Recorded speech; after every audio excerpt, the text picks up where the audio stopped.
अहमद ये क्या करते हो तुम? मैं थक गई हूँ। मैंने अभी अभी सफाई की है। फिर पानी गिरा दिया फर्श पे। स्नोबर थके हुए लहजे में बोली। अहमद ने शरारत करते हुए स्नोबर के ऊपर भी पानी का गिलास फेंक दिया। स्नोबर गुस्से में अहमद के पीछे भागने लगी। आज नहीं बचोगे मेरे हाथ से अहमद के बच्चे, तुम्हारी जान निकाल लूंगी। अहमद भागते हुए गार्डन में गया। यहाँ गुलाब और कई रंग के फूल पौधे लगे हुए थे। हर तरफ महकते हुए फूल, हल्की सी हवा, गार्डन में लगा घास, झूले के गिर्द अहमद घूमने लगा। स्नोबर ने हाथ में झाड़ू पकड़ा हुआ। अहमद रुक जा, बहुत गुस्सा है आज तुम पे मुझे। स्नोबर थक गई थी। दौड़ते दौड़ते पाँव फिसला, गिर गई। अहमद ने देखा स्नोबर गिर गई। अहमद दौड़ता हुआ स्नोबर के पास आया। स्नोबर क्या हुआ? स्नोबर ऊंधे मुंह जमीन पे लेटी रही। अहमद ने स्नोबर के सर पे हाथ रखा, हिलाने लगा।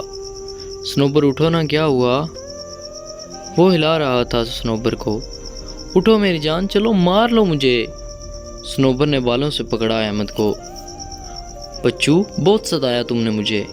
वो हंसने लगी। अहमद चिल्लाने लगा, मुझे दर्द हो रहा है, बाल तो छोड़ो मेरे। स्नोबर बालों से पकड़कर हाल में ले गई। चलो वाइपर पकड़ो, लगाओ फर्श पे, पानी खुश्क करो। अहमद जोर से बोला। या खुदा, कितनी जालिम बीवी दी है, बेचारे शौहर से काम करवा रही। हाय मेरी फूटी किस्मत। स्नोबर मुस्कुरा रही थी। इतने में मोबाइल पे घंटी बजी। अहमद जल्दी से बोला, फ़ोन आ रहा है, मैं फ़ोन सुनकर बाकी वाइपर लगाऊंगा। स्नोबर ने कान से पकड़ा। तुम सफाई करो, मैं सुन लेती हूँ फ़ोन। हाथ में ऑयल की बोतल पकड़ी। चलो इधर आओ अहमद। अहमद को कुर्सी पे बिठा कर कहने लगी, बैठो, तुम्हारे सर में मसाज कर दूँ। कितने बाल सफ़ेद हो गए हैं तुम्हारे सर के। अहमद मुस्कुराने लगा। जुल्म भी करती हो शौहर पे और इतना ख्याल भी रखती हो। अहमद ज़मीन पे बैठ गया। स्नोबर अहमद के सर में ऑयल लगाने लगी। अहमद अपना ख्याल रखा करो, और हाँ, मुझे सताया ना करो। अहमद ने स्नोबर का हाथ पकड़ा, चूम कर कहने लगा, मेरी पागल सी जान, मेरी जिंदगानी कुर्बान तुम पे। जानती हो मैं जब ऑफिस में काम करते करते थक जाता हूँ तो सिर्फ तुम्हारी आवाज़ सुनकर मैं फ़्रेश हो जाता हूँ। जब कभी उदास हूँ तो मेरी खुशी तुम्हारा चेहरा है। जानती हो इस दुनिया की सारी मोहब्बतें भी इकट्ठी कर ली जाए ना तो भी मेरी मोहब्बत का मुकाबला नहीं कर सकती मेरी डिम्पल बंदरी। स्नोबर ने सर पीछे की तरफ अपनी गोद में रखा, माथे को चूमते हुए बोली, बस मक्खन लगाना आता है तुमको, और कल से बोल रही हूँ शॉपिंग के लिए जाना है, वो असर नहीं होता। अहमद मुस्कुराने लगा। अच्छा तो मसाज करना रिश्वत था? चलो भाई, मैं शावर करके आता हूँ, फिर चलते हैं शॉपिंग करने। अहमद स्नोबर का हाथ पकड़े शॉपिंग मॉल में गया। वहाँ अहमद को एक पिंक कलर की फ़्रॉक नज़र आई जो बहुत ही खूबसूरत थी। अहमद ने स्नोबर से कहा, वो फ़्रॉक कैसी है? स्नोबर ने फ़्रॉक देखी। अरे नहीं अहमद, बहुत महंगी है, मैंने नहीं लेनी। अहमद ने स्नोबर के बाजू पे चुटकी सी काटी। बंदरी, तुम्हारी खुशी से तो महंगी नहीं है ना, बस लेनी है तो लेनी है। स्नोबर ने अहमद की तरफ देखा। अहमद, तुम भी ना बच्चों की तरह जिद करते हो, क्या करनी है लेकर? वो घर में तो पहन नहीं सकती, जाकर बस अलमारी में रख देनी है। पहले इतने कपड़े पड़े हुए हैं जो एक बार भी मैंने नहीं पहने। अहमद ने दुकानदार से कहा, वो फ़्रॉक पैक कर दें। स्नोबर की आंखों में आंसू थे। पागल हो तुम भी, पागल। वैसे अहमद, अपने लिए भी कुछ ले लो अब। अहमद ने स्नोबर की आंखों में देखा। मेरे लिए तुम हो ना बस, मुझे और कुछ नहीं चाहिए। एक हमसफ़र क्या होता है? अहमद ने बताया था। एक मर्द क्या होता है? अहमद ने बताया था।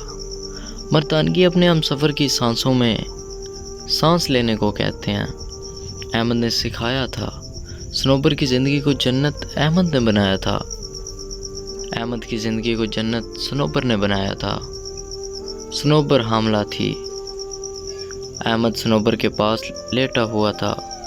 مجھے شہزادی چاہیے، بالکل تمہاری جیسی کیوٹ سی۔ صنوبر نے احمد کے منہ پہ ہلکا سا تھپڑ لگایا۔ نہیں جی، مجھے تو بیٹا ہی چاہیے، احمد نے مسکرا کر کہا۔ صنوبر میں پہلے بتا رہا ہوں، مجھے بیٹی چاہیے تو بس چاہیے۔ صنوبر احمد کی طرف دیکھ کر ہنسنے لگی۔ پاگل ہو احمد، لوگ بیٹے مانگتے اور تم بیٹی۔ احمد نے صنوبر کے بازو پہ سر رکھا اور کہنے لگا، بیٹیاں تم جیسی ہوتی ہیں، پیاری سی، معصوم سی، کیئر کرنے والی، بالکل حور جیسی۔ بس مجھے تم جیسی ہی میری بیٹی چاہیے، پھر میں اور میری بیٹی تم کو بہت ستایا کریں گے۔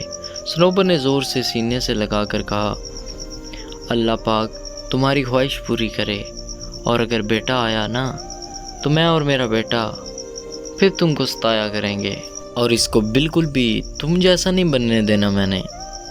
اور پھر اللہ کی رحمت سے بیٹی پیدا ہوئی۔ احمد نے باہوں میں اٹھایا، آنکھوں میں آنسو تھے۔ میری شہزادی، میری جان، پاپا کی سانس۔ صنوبر کا ماتھا چوم کر کہنے لگا، تھینکس صنوبر اس خوشی کے لیے۔ دوستو سوچئے نا، یہ زندگی کتنی خوبصورت ہوتی ہے۔ زندگی کی ڈور ہمارے ہی ہاتھ میں تو ہے، ہم ہی صنوبر ہیں، ہم میں ہی احمد بھی۔ ایک دوسرے کی خوشیوں کو سینے لگا کر زندگی کو حسین بنا لو، ورنہ روتی ہوئی شہزادیاں، گالیاں دیتے ہوئے مردوں، زمانہ بھرا ہے۔ آگ لگاؤ اس ثنا کو جو خوشیوں کو کھا جائے۔ ہاتھ تھام کر محبت سے رشتے نبھانا، صبر برداشت اور سمجھ کر ساتھ چلنے کو ہم سفر کہتے ہیں۔